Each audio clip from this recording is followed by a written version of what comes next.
કરવા માંગુ છું, પણ એ વાત કરવા નાના નાના ફૂલકાઓ જોઈને મને ખાલી બે પંક્તિ કહેવાનું મન થાય કે કાનુડો છે ને, કાનુડો એ તમારા જેવો હતો. હવે કાનુડાને ખાલી કેડે કાળો દોરો બાંધો અને ઉપર મોરપીંછનું મુગટ મૂકો ને તો એ મનોવૈજ્ઞાનિક જ કાનુડો લાગે. એને નથી હથિયારની જરૂર કે નથી માથે મુગટની જરૂર, આવો મનોવૈજ્ઞાનિક કાનુડો. અને ઈ કાનુડા ની એક કવિએ કલ્પના કરી છે કે કાનુડો કેવો હોય કે માં જશોદાની જનતાનો જેને ધાવળ ધાવ્યો હોય, દેવકીના કોખથી જેનો જન્મ થયો હોય, નંદબાવા જેવો જેમનો બાપ હોય મોટો કરવા વાળો, વાસુદેવ જેમના પિતા હોય, ઉદ્ધવજી જેવો જેમને જ્ઞાન દેવા વાળો મિત્ર મળ્યો હોય, ગોકુળની ધરતીમાં ઈ રમ્યા હોય અને ગાયોનું દૂધ પીધું હોય, આવા કાનુડાનું વર્ણન કરવું હોય કે કર ઝુકનો કનૈયો વડે દિલી જીતનારો હમને વાલો લાગે પરણી ઈ પ્રેમ નો પર્યાય, એના મનમાં શું હાલે ન કોઈ ન જાણે પણ ઈ તો જાણે બધાના દળવાની વાત ધારી લઈને મનનું ઈ કરતો કરાવ તમે સામ દાન દંડ ભેટે કોઈ પણ ઉપાય પ્રેમમાં પડવું એના માટે એક રમત છે. ભલે પછી દિલના કટકા થઈ જાય એનો ટકટ ન કરાણો જાણે નંદજીનો લાલો, અને પાન પીએ પ્યારો હોય તો લાગે બહુ વાલો, જીવન જીવાડે વરી સૌને નચાવે પાછા દુનિયાના રંગો એની નજરે બતાવે, બોલે મીઠું બટ જેવું બધાને પછાવે, પાછો સુરત આલે આખા જગને રમાડે, હસતો હસાવતો ને ગીત ગવડાવતો, રાજી રાખે દુનિયાને મુખે મલકાવતો, દિલોનો એ બાજુગર જોને કેવો જાદુગર દિલોને મિલાવે ગમે તેમ એવો કારીગર, આવો કાનુડો હતો. હવે હું મારી વાત કરું કે ગીરના જંગલ ઉપરથી કે હોત ધરાઈ જગ જૂની અને ગરવાળી ગઢ ગિરનાર, એના હાજ રાહે ઝડપીએ એના નમરા નર ને નાર.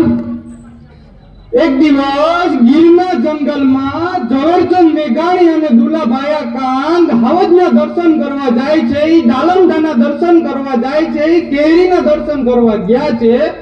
અને ચારણો નેડામાં બેઠા છે, વાતો જીતો હાલે છે. ત્યાં તો એક ચારણ કહે છે કે હીરભાઈ જો તો ખરી આપણે ઘરે મહેમાન આવ્યા છે અને મહેમાન ખાધા વગર ના જાય તો મારા ગળાના સમજે સાહેબ આવી છે કાઠિયાવાડની મહેમાન ગતિ હો. અને આ મહેમાન ગતિ ઉપર કહું તો ત્યારે બનેલી ઘટના કહું તો એ 14 વર્ષની ચારણની દીકરી હીરબાઈ જેમનું નામ છે, એ રૂપના અંગર જેવી દીકરી છે, ગાડાના પૈડા જેવો રોટલો બનાવે, માથે માખણનો લોંદો મૂકે, પાણે ડુંગળીનો દોડો પડ્યો છે, દૂધનું ભોયરું મૂકીને કહે છે કે મારે ઘરે મહેમાન આવ્યા.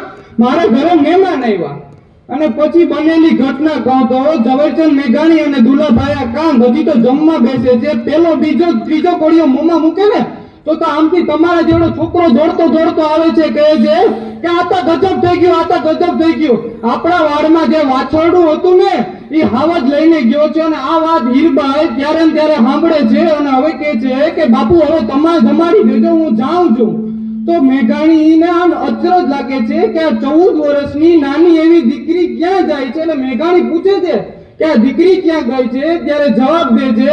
કે દીકરીને જે વાછરડું લઈ ગયું છે ને એ વાછરડું વાલું બહુ હતું એટલે એના મોંમાંથી છોડાવીને આવશે. પછી મેઘાણી ત્યારે ઊભા થઈ જાય છે અને હાથ ધોઈ નાખે છે કે મારે હાવજને જોવા જાવો છે કે મેઘાણી તને તો ગાંધીજીએ શાયર કીધો છે. એટલે મેઘાણી પછી હાવજને જોવા જાય છે અને હાવજને જોઈને તો 12 હાથ લાંબો સિંહ છે, 12 હાથ લાંબો આયલો જાય છે, ગેંડાના ઢાળ જેવી છાતી છે, થાળી જેવા પંજા ઉલાળતો જાય છે અને પોણા ગામની માથેથી 20 ભેંસોની છાસ આયલી જતી હોય તો એવો અવાજ આવે છે. અને ઈ ડાલમડા હાવજને જોઈને મેઘાણી ત્યારે વર્ણન કરે કે હાવજ ગરજે વનરાવણનો રાજા ગરજે, ગીરગાંઠાનો કેસરી ગરજે, એરાવતનો હરી ગરજે, ગઢપાતળિયો જોધો ગરજે, મોં પાડી માતેલો ગરજે, જાણે કો જોગંદર ગરજે, નાનો એવો સુંદર ગરજે. ક્યાં ગરજે? બાવળના ઝાડામાં ગરજે, ડુંગરના ગાળામાં ગરજે, ગણભીના ખેતરમાં ગરજે, ગામતળા પાદરમાં ગરજે, નદીઓની ભેખરમાં ગરજે, ઉગમણો આ તમણો ગરજે. હાવજ ગરજે વનરાવનનો રાજા ગરજે, હાવજ ગરજે. અને 14 વર્ષની ચારણની દીકરી માત્ર હાથમાં કાંઈ નથી, ખાલી એક ડાંગ લઈને એ કેસરીને શું કહે છે ખબર છે કે ડાલમડા એ કેસરી ઉભો રહેજે, ગીરના કુત્તા ઉભો રહેજે, ચોર લૂંટારા ઉભો રહેજે, પેટ પળ તું ઊભો રહેજે, રાત પડી તું ઊભો રહેજે, ચોર લૂંટારાય ઊભો રહેજે, ઊભો રહેજે ગીરના ગુટ્ટા ઊભો રહેજે, રાત પડી તું ઊભો રહેજે, ચોર લૂંટારા ઊભો રહેજે, પેટ ભરાતું ઊભો રહેજે. અને મેઘાણી આ દ્રશ્ય જોઈને એમને એવું લાગે છે કે ઉપરથી રાક્ષસોને મારવા, અસુરોને મારવા માં જગદંબા આવી છે. એટલે ત્યારે ને ત્યારે ચારણ કન્યાનું વર્ણન કરે કે ચારણ કન્યા 14 વર્ષની ચારણ કન્યા જગદંબા તું, ચારણ કન્યા શ્વેત સુવાળી, ચારણ કન્યા બાર હિંગોળી, ચારણ કન્યા ઝાડ ચડતી, ચારણ કન્યા પહાડ ઘૂમતી, ચારણ કન્યા શ્વેત સુવાળી, ચારણ કન્યા બાર હિંગોળી, ચારણ કન્યા શ્વેત સુવાળી, ચારણ કન્યા ઝાડ ચડતી, ચારણ કન્યા પહાડ ઘૂમતી, ચારણ કન્યા ચુંદડી હારી, ચારણ કન્યા યા દેવી સર્વભૂતેષુ વિદ્યારૂપેણ સંસ્થિતા નમસ્તસ્યૈ નમો નમઃ. અને છેલ્લે ખાલી હું બે શબ્દ કહીને વિરામ આપું કે બારોટનો લખવાનો ચાટ જેવો હોય અને ચારણ કહે તો ચારણની બોલવાની જીભ જેવી હોય કે હંગ તોડી પાંજરાવાળા હાથ કરેતી બાજુ જુટી બાજુ બોલી ગામડામાં તીએ હાથ બાજુ છે છૂટા છે કાળા ગાડા બચી તાપે ના ગાડા છૂટા આસમાને કેટા છૂટા જમીતા ગાડા વાળા ફેકુવાળા પટ્ટા ગાડા વેરે જગે બાદવાળા રંગકાળા પુર પોતાના ઉચેલા વાળે વાદળાની નોડા પાટે ભલે તારી બંધ કરી વગે રડ તું તેરા ફેકરા જણકી ગડી પકડા ગણી જણે જકો ઉઠી જાય તો ગણી કે સીધું વાળો લોકો ગણી કે મામાના પેર